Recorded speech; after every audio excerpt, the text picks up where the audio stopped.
आज का जो हमारा टॉपिक है टेंसेस में पास्ट इंडेफिनिट टेंस। पास्ट माजी, इंडेफिनिट मतलब टेंस फेल। आज हम फेल माजी मतलब को डिस्कस करेंगे।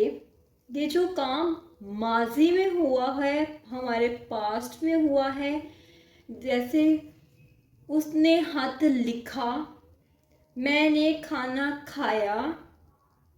ठीक है, तो इसकी जो मेन पहचान पे गौर करें तो अलिफ छोटिए बड़िए, जुमले के आखिर में आवाज आएगी या ये लिखे होंगे जैसे उसने क्रिकेट खेला, अलिफ आ रहा है। मैंने खत लिखा, अलिफ आ रहा है। हमने कपड़े धोए, बढ़िए आ रहा है। उसने खाना पकाया, अलिफ आ रहा है। इस तरह जुमले के आखिर में क्या आ रहा है, अलिफ छोटिए बड़िए। ठीक है, अब इसमें स्ट्रक्चर्स को डिस्कस करेंगे। कितने तरह के स्ट्रक्चर्स हम लोगों ने कहा था कि होते हैं 5।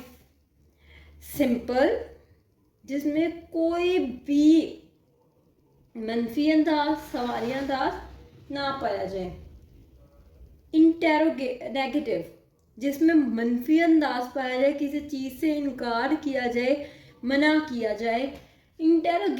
इंटेरोगेटिव सवालिया अंदाज, सवाल पूछा जाए। इंटेरोगेटिव नेगेटिव मतलब सवाल भी पूछा जा रहा हो और नेगेटिविटी भी शो की जा रही हो, मतलब इनकार पाया जा रहा हो जुमले में। ये दोनों चीज़ें आ जाए तो इसको इंटेरोगेटिव नेगेटिव। डबल इंटेरोगेटिव, जिसमें 2 इंटेरोगेटिव वर्ड्स इस्तेमाल हों, एक क्वेश्चनिंग वर्ड और एक हेल्पिंग वर्ड, तो ये आ जाएंगे डबल इंटेरोगेटिव। अब हम इन स्ट्रक्चर्स को डिटेल में देखेंगे विद एग्जांपल्स कि कैसे ये स्ट्रक्चर्स हैं। पहले हम सिंपल का स्ट्रक्चर डिस्कस करेंगे। जो सिंपल सेंटेंसेस हैं उनमें सब्जेक्ट के साथ वर्ब की सेकंड फॉर्म इस्तेमाल होगी। आइदर सब्जेक्ट सिंगुलर है और प्लूरल है, इससे कोई फर्क नहीं पड़ता। एस का इजाफा इसमें नहीं होगा, इसमें just second form of the verb इस्तेमाल होगी, ऑब्जेक्ट आ जाएगा। जैसे अली एक सब्जेक्ट है, वेंट, गो वेंट। वेंट क्या है, गो की सेकंड फॉर्म है, तो वेंट जो है वो यूज हो रहा है, सेकंड फॉर्म है। टू जू, जू क्या है, ऑब्जेक्ट है हमारे पास। Ali went to zoo, Ali चिड़ियाघर गया। तो जुमले के आखिर में क्या आ रहा है, अलिफ आ रहा है। शी कुक्ड मील, उसने खाना पकाया, अलिफ आ रहा है, मतलब ये पास्ट इंडेफिनिट टेंस है। तो cooked, cook first form of the verb, cooked second form of the verb. Be careful, always use second form of the verb in the simple sentences, but if you use did, it is an exceptional cases. In some sentences did is used। Did इस्तेमाल होगा अगर हम कहते हैं Ali did go to zoo, did, तो इधर गो होगा। अब मैं आपको एक चीज क्लियर कर देती हूँ, नेगेटिव सेंटेंसेस में हेल्पिंग वर्ब के तौर पर डू इस्तेमाल हुआ, लेकिन अगर हमने वर्ब की सेकंड फॉर्म इस्तेमाल की थी, तो जो वर्ब की पहले हमने सिंपल प्रेजेंट इंडेफिनिट टेंस में हम लोगों ने डिस्कस किया था कि एस को उठा के हमने डू के साथ लगा दिया तो डज बन गया। इसी तरह second form of the verb use होगी, डू की second form of the verb क्या है, डिड। तो सब्जेक्ट के साथ डिड नॉट और वर्ब की फर्स्ट फॉर्म हो गई ऑटोमेटिकली, क्योंकि हमने सेकंड फॉर्म किसकी कर दी, डू की।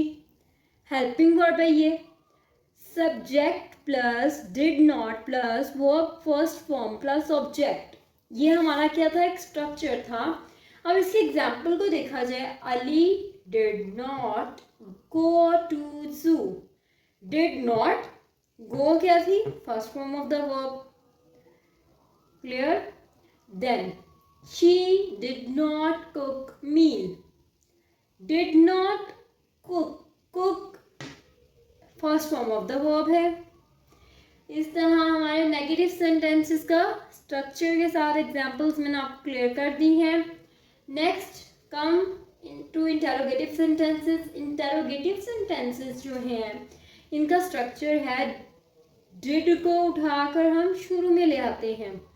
डिड आ गया शुरू में, मतलब सब्जेक्ट से पहले did, subject plus verb first form plus object और देन क्या आएगा, क्वेश्चन मार्क आएगा। अब did Ali go to zoo, question mark compulsory है, be careful. Did she cook meal. तो इस तरह हमने सिंपल को डिस्कस किया, नेगेटिव को डिस्कस किया, इंटेरोगेटिव को डिस्कस किया। मैंने आपको फर्स्ट टेंसेस का जो लेक्चर था उसमें एक चीज़ क्लियर की थी कि सारे टेंसेस में first form of the verb और third form of the verb मतलब बहुत ज़्यादा इस्तेमाल होती है, लेकिन second form of the verb जो है वो सिर्फ और सिर्फ पास्ट इंडेफिनिट के सिंपल और अफर्मेटिव सेंटेंसेस में इस्तेमाल होती है। इसके अलावा second form of the verb किसी भी सेंटेंस में किसी भी टाइप ऑफ टेंस में यूज़ नहीं होगी। तो बी केयरफुल। और आगे हम स्टडी करेंगे फर्दर इंटेरोगेटिव की जो टू टाइप्स आ जाती हैं, इंटेरोगेटिव नेगेटिव और डबल इंटेरोगेटिव को।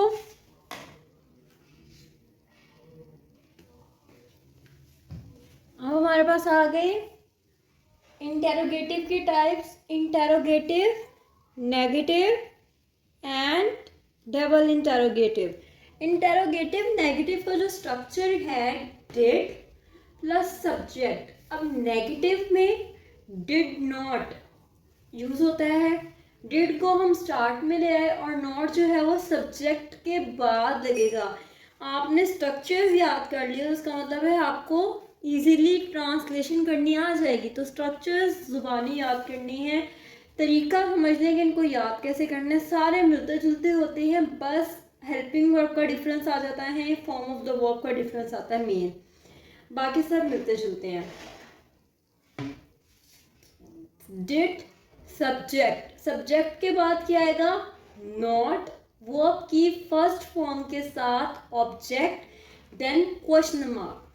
अब देखें did Ali not go to zoo, ठीक है, ये गलती कभी भी नहीं करनी, did not Ali go to zoo, ये रॉन्ग सेंटेंस हो जाएगा, सब्जेक्ट के बाद नॉट लगेगा। Did she not cook meal, okay. Then come to the double interrogative. Double interrogative वो सेंटेंसेस होते हैं जिसमें दो क्वेश्चनिंग वर्ड्स या दो इंटेरोगेटिव वर्ड्स इस्तेमाल हों। एक हेल्पिंग वर्ड होता है, एक क्वेश्चनिंग वर्ड होता है। अगर आगे पहले क्वेश्चनिंग वर्ड जैसे व्हाई, हाउ, व्हाट, वेयर, ठीक है, तो क्वेश्चनिंग वर्ड आ गया, उसके बाद हेल्पिंग वर्ब इंटेरोगेटिव वर्ड के तौर पर इस्तेमाल हो रहा है। फिर सब्जेक्ट, सब्जेक्ट के बाद first form of the verb plus object and then question mark. Why did Ali go to zoo, Ali चिड़ियाघर क्यों गया, पास्ट में गया था, हम ये बात कर रहे हैं। हाउ डिड शी कुक मील, उसने खाना कैसे पकाया, ठीक है। तो ये डबल इंटेरोगेटिव वर्ड्स के सेंटेंसेस हैं। अब अगर इन सेंटेंसेस में कोई प्रॉब्लम हो या आज के लेक्चर में कोई प्रॉब्लम हो तो you can comment me in the comment box. मैं इस लेक्चर के लास्ट पे कुछ एक्सरसाइजेस शेयर करूँगी ताकि आप उनको सॉल्व करें, तो आपके जो टेंसेस हैं पास्ट इंडेफिनिट वो पूरी तरह से तैयार हो जाए। और आपको इसमें कोई भी मसला हो तो आप मुझे कमेंट बॉक्स में कमेंट कर सकते हैं। Thank you so much, kindly subscribe my channel.